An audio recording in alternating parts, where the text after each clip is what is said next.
All right, Hemal, welcome to the Superflow podcast. Nice to have you here. Hey, Harlaksh, nice to get into a conversation with you too. Finally, on a formal note, because we've been having offline conversations back and forth about life and agency and this and that. So I'm like, we have to get on the pod and ask you about, Which go on for your hours and journey. hours.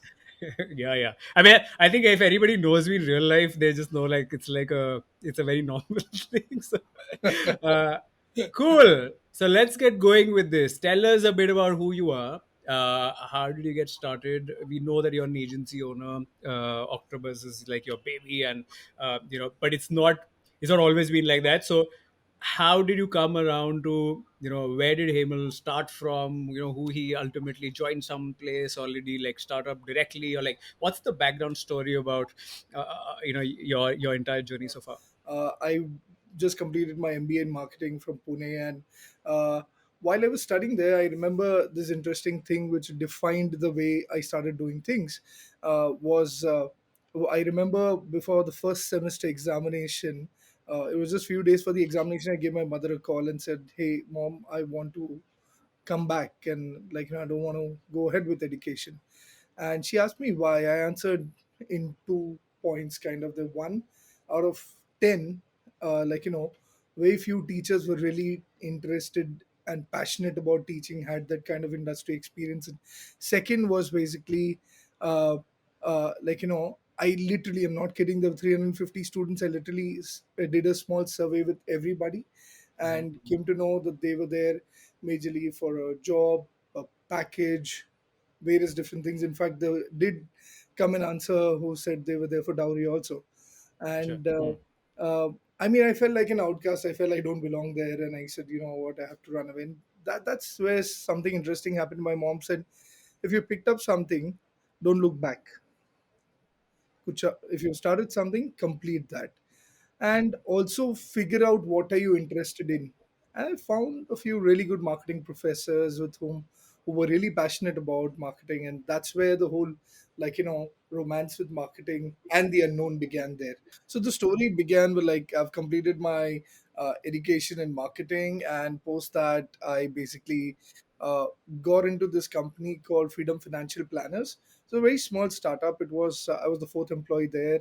Reason why I joined it, because of whom I was working with. He was the deputy CEO of ING Vese, who had left to start a new company, which was a pioneer in fee-based financial planning. Right. And I was basically looking at the marketing side there. From there, while I was working there, Facebook had come up with pages for the first time, and that's when the digital bug bit me. I was trying and experimenting stuff with these guys, with my company, and uh, things really started appealing. And I said, okay, let me get into this. Post that, I through a common friend, basically, I got introduced to someone who was an agency owner, a traditional agency owner who was into a huge company, which was 150 odd people company, which was into events, digital, not digital, sorry, events, films, and design. Hmm. And he had got a project on digital marketing for a book particularly. And I said, listen, I don't have any experience besides my companies, but I can try it out. And I know 60% of the things because I'm well read there, but I've only done 40% of things. He said, okay, let's go for it. And we started. And the project went very well, and he offered me a full-time partnership there, in a way where I was in that was an SBU kind of created uh, for digital itself. There was a digital wing created, which I was heading. I did that, worked with that company for 2 years. We had some really good clients, really did some good work. Apparently, visions did not match somewhere, and that's where my awareness levels had started going up in terms of what I really want to do Mm. uh, in terms of my career and how I want to shape it up. And my wife, who's my boss and my business partner also right now, basically had this whole thing going where she was a GM of four companies, which was into second homes in US and into exports of medicines. So she was a business mind, and she said, "Hemal, you're a creative mind. I'm a business mind. Why don't we start a company together?" And I was apparently just going to get married at that point of time. Right. and we both decided, let's start a company. We practically unemployed at that point of time when we got married, and Right. we started this baby called OctoBuzz at that point of time. Mhm. The objective to start it was majorly to fill the gap of client servicing out there. Now it gets to that, but overall to become a digital companion to people, where the whole idea was that how can we proactively help people grow their businesses. Right. uh, the word proactive is a very simple term to use, but not many people really understand it. I'll give you a small stat about OctoBuzz. Being in the digital industry since the last 8 years, last year we had done this math to identify how many customers have been with us overall, and we came to know 92.8% customers have been with us for 3 years or more, Right. Mm. and that wouldn't have been possible, if we are not really focusing on their business growth. I Correct. mean, uh, so that's just to tell you a little bit about my journey.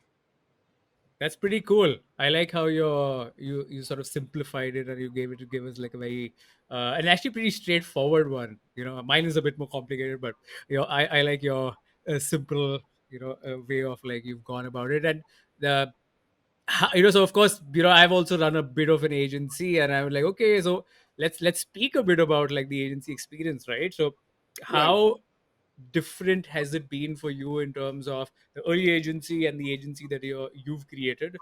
um, how different has that experience been, moving from running an agency for somebody else versus running your own agency, and also of course running it as a business or like a business unit versus like you trying to build up this, like you said, something which is a bit of a companion and something which is a bit more focused on clients. And so bottom line is important, but then uh, you know that's a byproduct and all of that stuff. So how different has that experience been for you, coming from that to this setup now? Yeah, I mean, see, it's been very different, no doubt. When you kind of keep the gun on somebody else's shoulder and shoot, Correct. it's very different versus have it in your hands itself. Uh, but at the same point of time, the major thing that we wanted to start with and what we understand very well is that, see, this business is all about selling creative quality time of people, Mm, right? And that's where, even if we have x amount of money thrown at us, it wouldn't help us if we don't have a focus and a perspective right and focus towards human capital more. So the mm, thing that we've done very differently and what we focus on really is the human capital side of things, is the culture side of things. mm, And we are a very small agency right now. We're a very boutique agency. We don't have more than around 37 to 40 people is what we'll be having in the next few days. But at the same point of time, with being a small agency, also we've been covered by BBC World News, or have kind of been featured in a documentary series on CNN News Asia by about Gen Z and work cultures. mm, And at the same point of time, I mean, just a few months back, we came to know that uh, a a Korean happiness coach has put up a chapter about mhm. Octopus and its work culture in their book, which was Nice. thrilling. Mm. So I think culture is one thing that we've done differently, with the objective of being a digital companion to people or to brands and companies, kind of. Cool. And like from my immediate perspective, I'm like, okay, that's like something which I think is very few agency actually owners talk about. That is because most agency owners typically are talking about the next buzzword with the next trend that's happening in the industry, and they talk about all these influencer marketing used to be a trend earlier, and predictive personalization kind of thing, and all these kind of very new age, and they sort of try to sell that to clients. But you think it's been important, like let's say more than important for you to actually start within the agency and then go out, rather than just treat people as so how important do you think that entire shift has been? You already highlighted it, but how important do you think you would have been here where you are with your clients and all of that without that focus? Or you think that's like been the one of the most important things that you've done? No, definitely that's been one of the most important things. Have we done it completely right? Are we there yet as per our vision? No. To be honest, no. I would be Hmm. lying to myself if I say that. But it's a roller coaster journey to even focus on that side more. See, the whole idea is that we are a human intensive business. I've seen a lot of companies kind of scale up, go down, kind of, and it's one of the major reasons behind that. What people forget to focus is the human capital, Mm, or creating the base very strong out there. See, at times it's like, even if you have money at that time, but if you don't have the culture set, if you don't have the kind of people that you're looking at, because see, this is all about people. if mm, you if you don't have the kind of right talent, what are you going to do with your agency? Because I and you together can only do limited. I mean, if I was really working with clients personally, it was very different, right? So how do you mm. kind of scale up a human intensive business? Is by looking at the human capital side. It's very simple. Right. It's simple to discuss, but very hard to do. Oh, That's ask like me. that. Yeah, yeah. Oh yeah. Oh, So yeah. let's actually talk a little bit about that. Like, the challenges of like growing up an agency. I'm sure you guys started off with like a few clients, and initially through, of course, a bit more of referral stuff. And when you've got, like, tell us a little bit about that. Of course, like, how do you get your initial clients, and what kind of struggles with those, and like what I mean, and I don't really like to be like, oh, it was always a struggle, but still, like, what did you face in normal course, your experience, and then Right. what are the things that you're working on right now, and what kind of challenges, or what kind of, let's say, things that you're seeing. I don't, maybe they're good, maybe they're bad, but give us a little bit about the growth initially, and then how are you sort of, let's say, what kind of stuff are you facing right now? Sure. So, see, if I have to tell you two things that a person needs to take care before starting an agency, is to basically first take care of their own finances, Mm, right? mm, And you don't really need a big investment to start an agency, right? But if you want to go long, just take care of your own finances for a while, mm, right? In financial planning, we call it the emergency fund, the mm. liquid fund that you need for 8 to 9 months. So Correct. once you do that, you're kind of more set to work things further, kind of. Second thing, go lean. Mm, These mm, two things really work a lot. I mean, we were basically in the beginning working out of a bedroom. mm, People say we started with a garage in Mumbai. We don't have the facility, or we don't have the liberty to have our own garages, so we started from a bedroom. We mm. literally used to put a plank on top of it and some poofies where 5 to 6 people used to sit. Right. So we went lean. And how we got the first client, the reason I'm telling this is to get the first client. This is more important, Mm, because you don't need to think about money at mm, that point of time when you're looking at the first client. The idea is to, how can I do some great work? mhm, If you can do some great work, you'll get more work from either that client or from somebody else.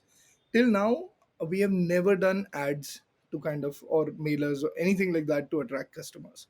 mm, uh, we are working with kind of like, some of the decent names in the industry, like with, let's say, an Amazon India, Singapore, working with like, let's say, somebody like a Forbes India, CNN, CNBC TV 18, etc.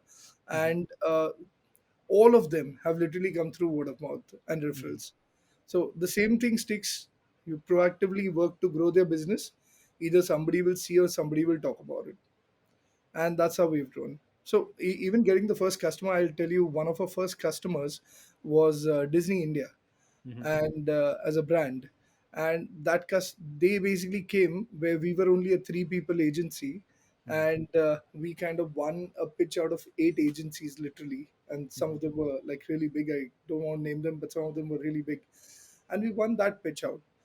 I mean, we gave it 100%. We did some, showed them some great work, and we got in. They knew about our size. They still wanted to give us a chance. One thing that were understood about kind of like, uh, big brands, where people feel that we won't be able to get mm, a bigger brand as one of our first clients, etc.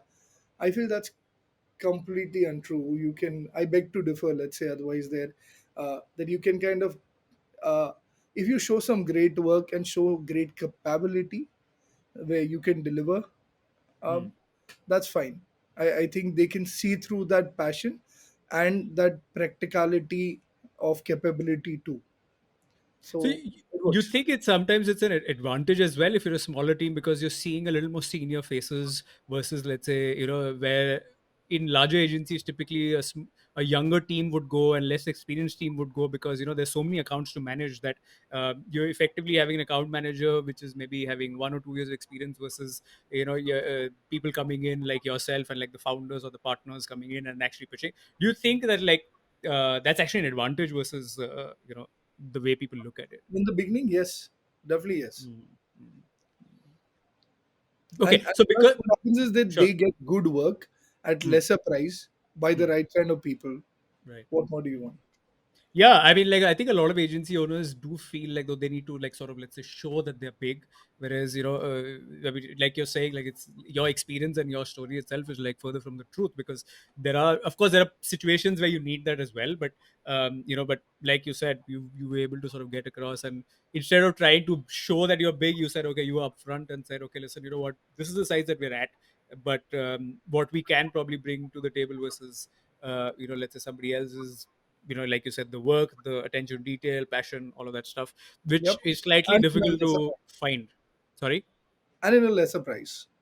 Of course, yeah. I mean, but all these are tools, right? All these are tools at the end of the Yep. day in terms of a negotiating point. But like just the fact that all of these things is coming together for a smaller agency setup, where people. So do you think like agency owners shouldn't be too shy to actually go out to like major bigger brands? Yeah, absolutely. Don't think that you can't reach them at all. And what I've seen a lot of agency owners kind of think about is that let us gather some guy, some a good portfolio after 2 3 years is when we'll start to look at those clients. And right now, let's look at local, etc. I Hmm. mean, I completely feel that. Uh, one of the things that I've learned in the last 12 years, let me share that with you, is that what really sells is not the product, not the service. What really sells is assurance. Hmm. You just need to think, how do you get them that assurance? It can be via referral, it can be kind of via you going that extra mile and showing your capability. It can be like, where you give them that kind of confidence. Listen, I'm ready to put it in the contract. If you don't like it, don't pay for it. It can be anything, Hmm. Hmm. but you need to take that leap forward, understand what they want, and just fill in that gap and give them that assurance. That's it. So being an underdog, like turn it into advantage kind of thing, right? It's like make it work for you, is what you're Yeah, saying. in the beginning, yes, it worked for us. Very nice. Let's actually talk a bit about um the challenges that you're facing right now. Like when specifically the people who you get on board. You mentioned human capital. I'm going to like ask you a little bit more about that in this Sure. particular question, which is what do you look at when you're hiring let's say, and I'm not talking about technical capability, okay, I'm talking about everything else except for skill, okay, in Hmm. terms of when you're hiring people, when you're looking at people, when you're shortlisting people, because it's a very important question from an agency point of view, because this industry does not have a standardized way of people either coming into the industry or even experienced gained in two different similar kind of agencies also will be very different for the Right. same role. So Right.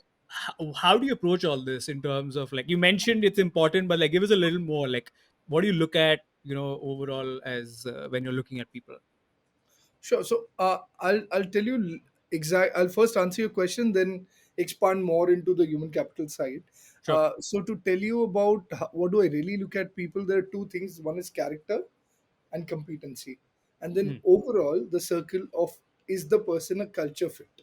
mhm, Because we've let go of so many people with some great competency if they were not a culture fit. mm, And how to understand whether the person is a culture fit or not is is a formal exercise kind of which you need to do, and you need to really understand uh, uh, whether what are your company values, behaviors which come out of that, and then kind of link those values basically to questions for your recruitment, and basically link them to your performance appraisals also, and then basically also engage people in those values. These values are not kind of set of 10 values which you just put up on a wall and then just forget it. Need to correct. live by them, and they Mm, majorly come from top down kind of. So mm, to answer that, we basically look if they are like, in alignment with our culture. That's the most important thing, along with the competency rounds happen. The other part is to kind of like, really understand a person. Not that we are always successful in mm, that, because it's an interview, and like, in a very short time you need to know the person. uh, when a senior person's kind of like, gonna have an interview with us, one thing that we do is we send him a couple of questions along with a test. Test is to understand competency, but the questions is basically to know more softer sides, more of the softer side, and the questions are nothing related to your CV. Mm.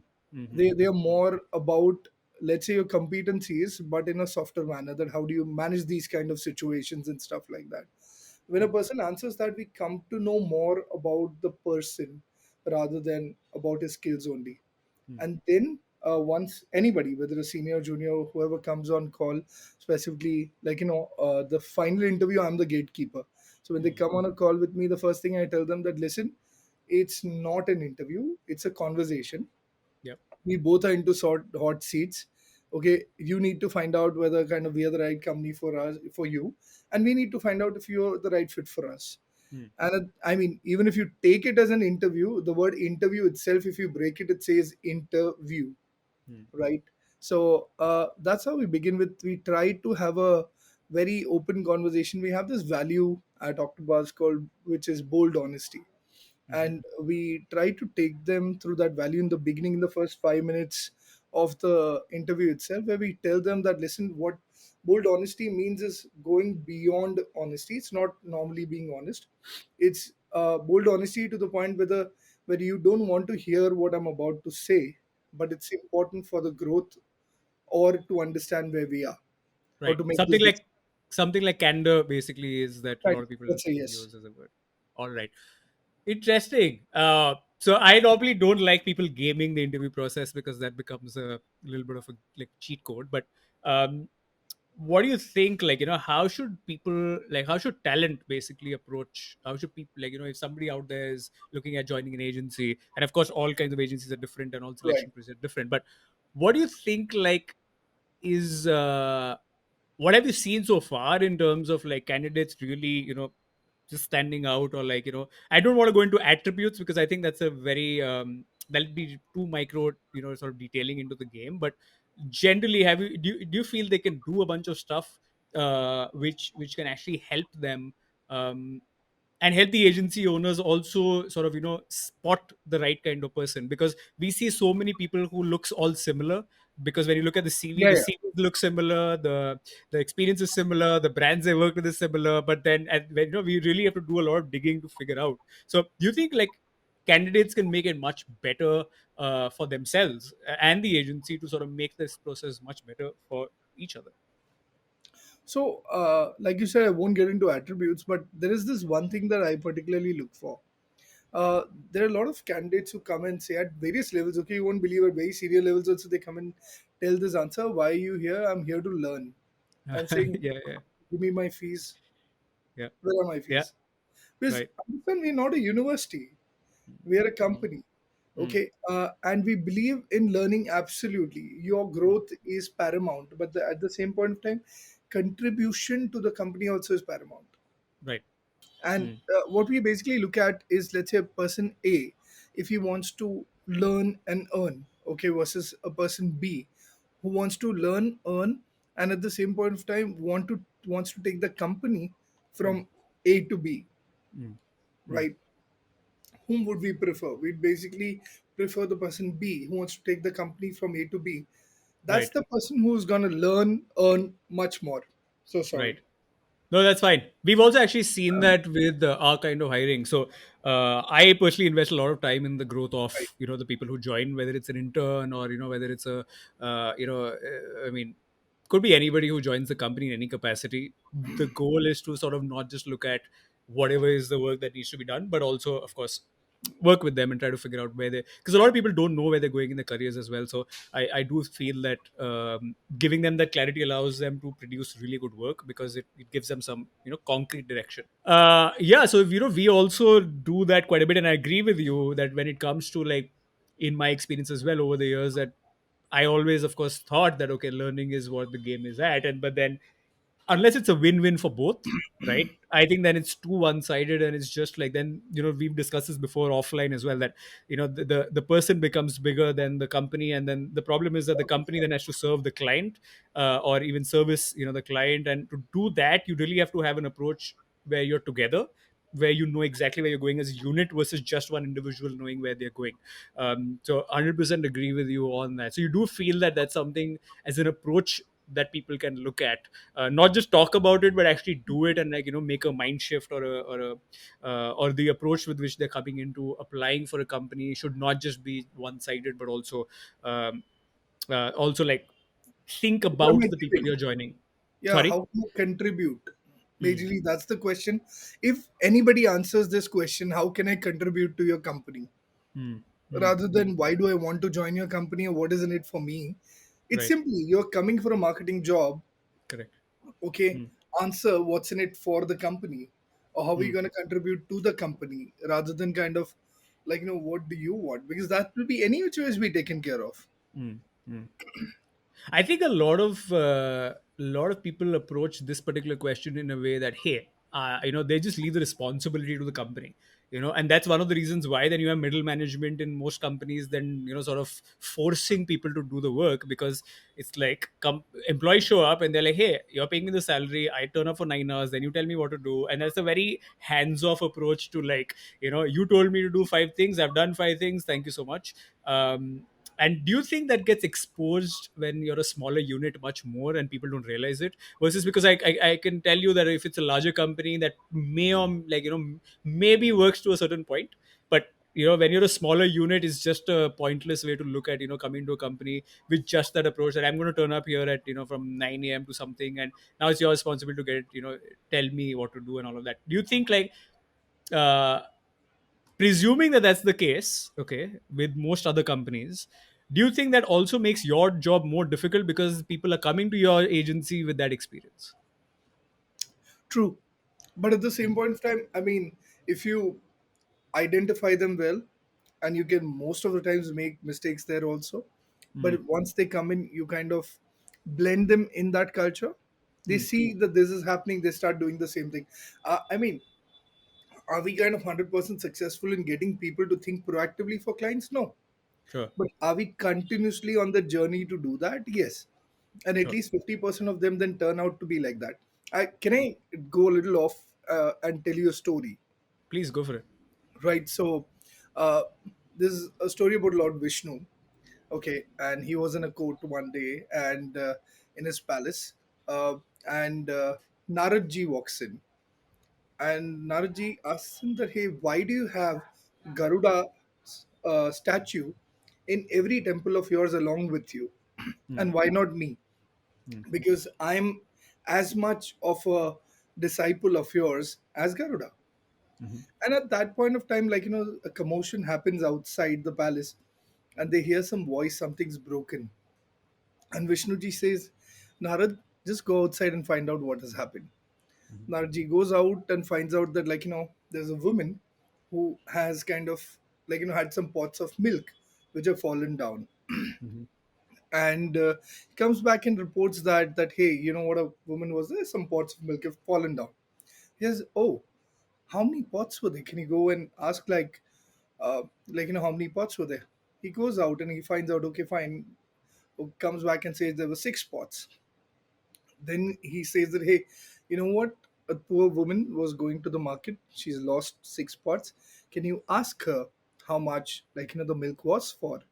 He goes back again, comes back and says, milk was for so and so amount. He says, hey, you know what? I mean, if you're buying the whole pot, can we get a better rate, or should we ask that to her? And goes on and on. He asks a few questions, etc. And Narad comes and reports back. Hmm. And at that point of time, Garudji just walks in, kind of, and Vishnuji just asks Garudji that, okay, hey, there was a commotion which happened outside. Do you know what happened? He said, yes, there was a lady who basically had a few pots of milk which fell down. I kind of asked her how many pots and how much milk, how much loss did she occur, Hmm. and she said it was for so much. And I feel, being the king, kind of, like, we should possibly give her at least a little more than that to cover the cost of pots too, because that she hadn't accounted into. Hmm. We should give her so much. And that's when Vishnuji says, looks at Narad and says, hey, should I say any more? Hmm. Why his statue is then, why not yours? He says, see, in a company, okay, what we are looking at is a karta and not a karyakarta. Hmm. karyakarta just does the job. Right. A karta accomplishes the task. Hmm. That's the difference. We look for the karta. Got it.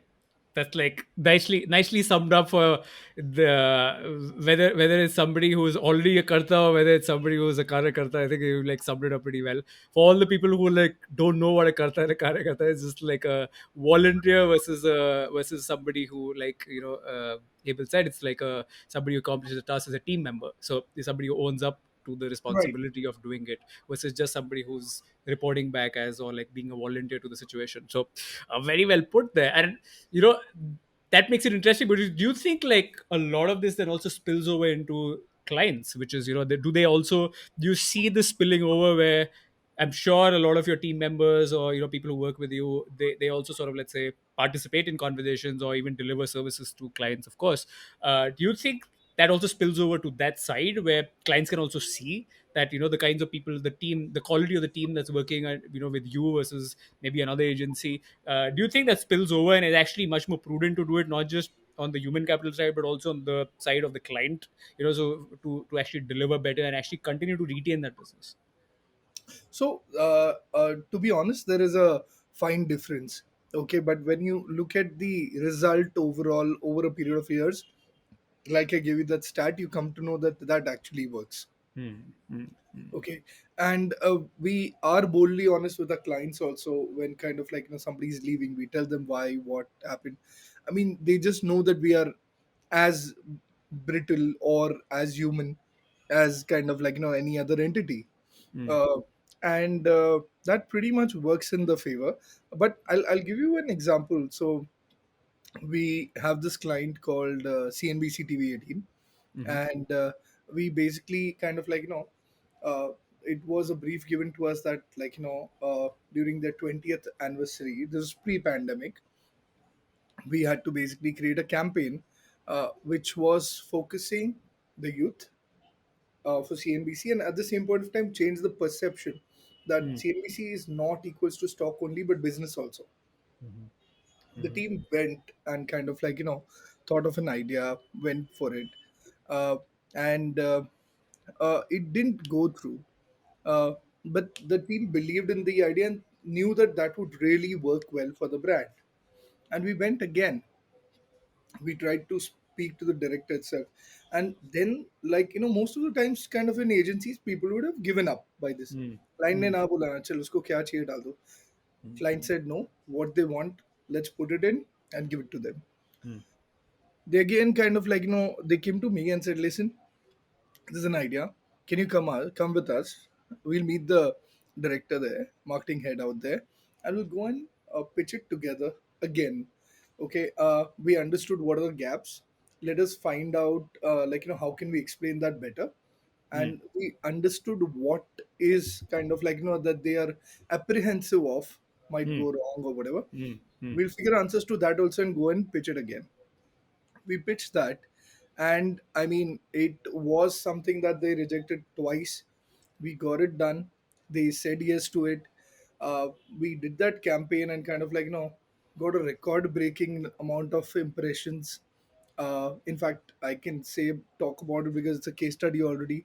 Got Hmm. around 500 million plus impressions. We trended on Twitter for around 12 hours plus. It was Right. a campaign called CNBC TV 18 Tweetathon. It was one of Hmm. its kind for the first time done in India. We won 5 awards for it. Hmm. Now, how does it happen?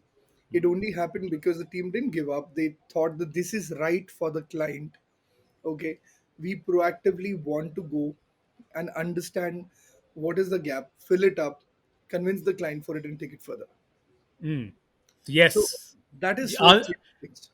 answer being yes. It's like it works. All right, we've gone over where you've come from a little bit, and then of course the human capital thing, which is, let's say, special to OctoBuzz. What sort of intrigues me is where you guys headed. Where are you going from here, or at least where do you want to go from here? Do you have let's say, do you think India is the only place that you want to work, or you feel your team and your ambitions and you can actually serve clients globally? Or give us a little bit about that, like where are you heading?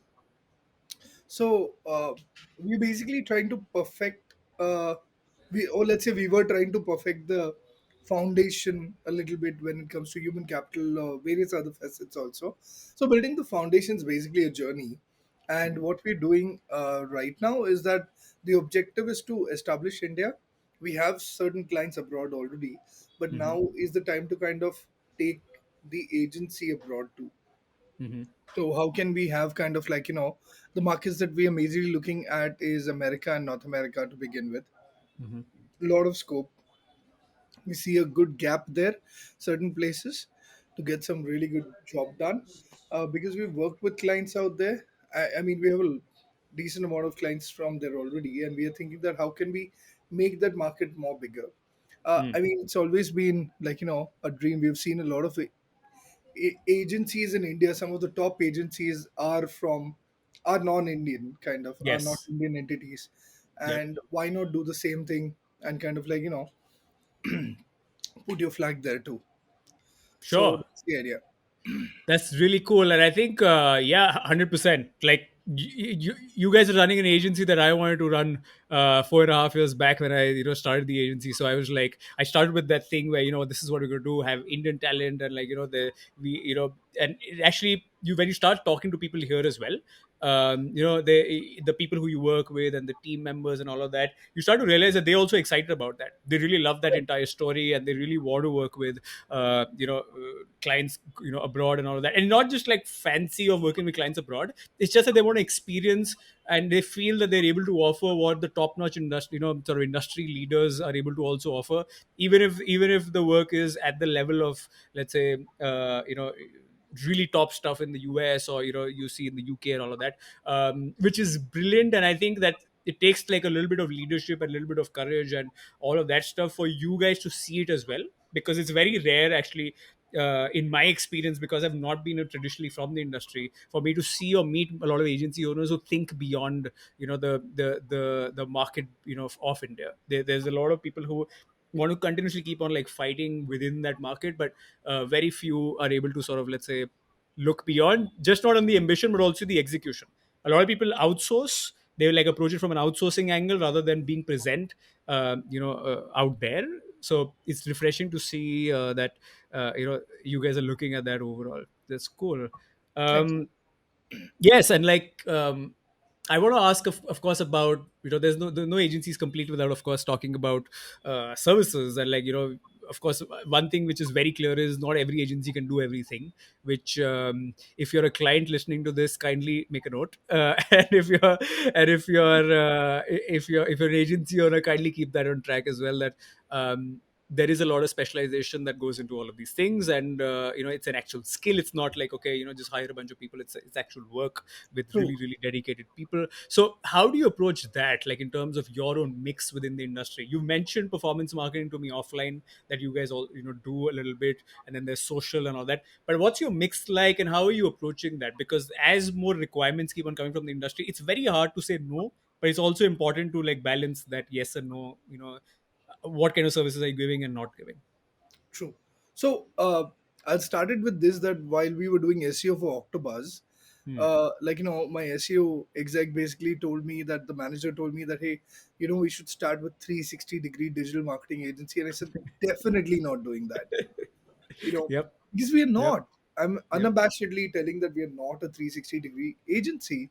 From a Hmm. consulting point of view, do we know stuff? Yes. But can we execute everything in house? Absolutely no. Somebody is telling that, might be lying mostly. So if we're basically getting to a 360-degree mode, we can't have specialization everywhere, because you need that kind of talent everywhere. Right, in Hmm. the beginning, in the first few years, definitely you can't hire everybody in every department. You can't like have somebody in social performance everywhere. Hmm. Right. The idea is to basically specialize into one thing, grow that, get it into a fair percentage of your top and bottom line, move on to kind of like the next best thing that way. So it's been a journey there. What we've done is, we basically, our core lies into social media marketing. We understood that well. We are kind of a like preferred marketing partner with Facebook, YouTube. We basically work with them very closely. And at the same point of time, after that, We moved into video production and video content creation. We moved into website. Now we expanding, sorry, that into specialized UX UI department too, moving Mm, on to kind of performance marketing, including kind of ads and SEO out there. So that's been the journey kind of. And in terms of like even performance, where you start from, performance is something that I mean, let's look at Amazon also. For example, AMS ads is something that we started from day one when Amazon started it kind of. We're mm, that old with them. We've mm, started from day one with them. So the overall mix is such. At the same point of time, when it comes to virtual reality, it's a personal passion. We can create filters in house. We don't need to go outside for that, etc. We've even done a filter for Facebook, uh, and that's where we kind of keep pitching, keep exploring, keep coming up with some interesting ideas, because that's something where we know that interactive storytelling is definitely coming up. mm, So mm. want to definitely explore that side further too. Besides Got it. that, when we look at overseas market, we want to focus a lot more on the performance side also, Mm, uh, because that's where kind of we can definitely serve in a very interesting way. We have that know-how of various markets abroad, whether it's kind of specifically when it comes to UAE markets, UK markets, Europe markets overall, and US markets, mm. to serve them from a performance point of view too. So that's been the natural progression that we've gone into. So I would never suggest anybody to get into a 360 mode. Go slow, go specialized. That will work for you. And then keep on like you like think of it like as a modular addition, so like a box that you're adding when you specialize, and kind of sort of Right. establish as a properly, and then add another one, or like maybe on the side, or or maybe even like I'm sure you've retired a lot of services that you started off with as well along the years, where okay, you started off with something, you experimented, and then you said, okay, you know what, let's just like cool off. It was Has that been something that you've done as well? Not really. It hasn't happened till now. Interesting. The only thing which happened is I kind of I basically started with kind of augmented in the beginning, but then we Hmm. slowed down because of the reception that we were getting for it at that point of time. But besides that, I think anything that we picked up, we've pretty much grown it.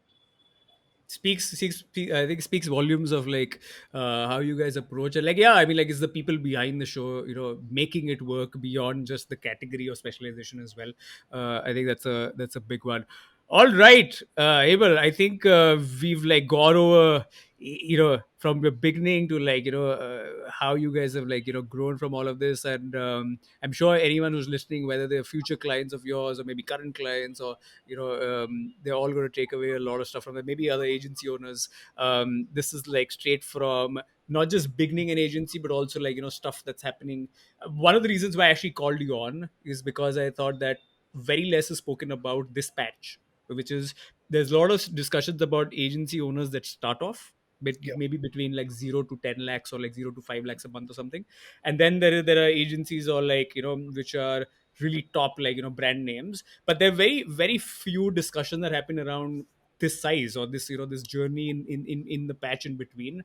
So yeah, I just thought that'll be a very interesting perspective, because what discussion you're doing right now is very different to how we see other discussions happening around, let's say, a small agency, where they're more worried about getting clients and not too worried about, let's say, talent as such. And then we look at the bigger companies, they're mainly talking about like the new stuff, and the new latest buzzword and this and that, and they're not really again talking about the real stuff behind the show. And I thought that it sort of, let's say, was fit for us to actually get a bit deeper into, at least touch a little bit around the human capital. And because I rarely see agencies talk about it, even though everybody knows it's the most important thing.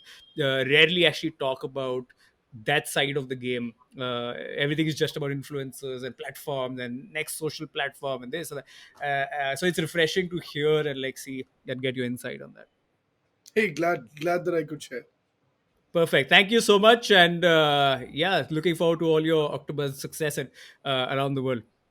Hey, thanks so much, Aaron. All the best to your podcast too. Thank you. Thank you very much. Nice talking to you, man.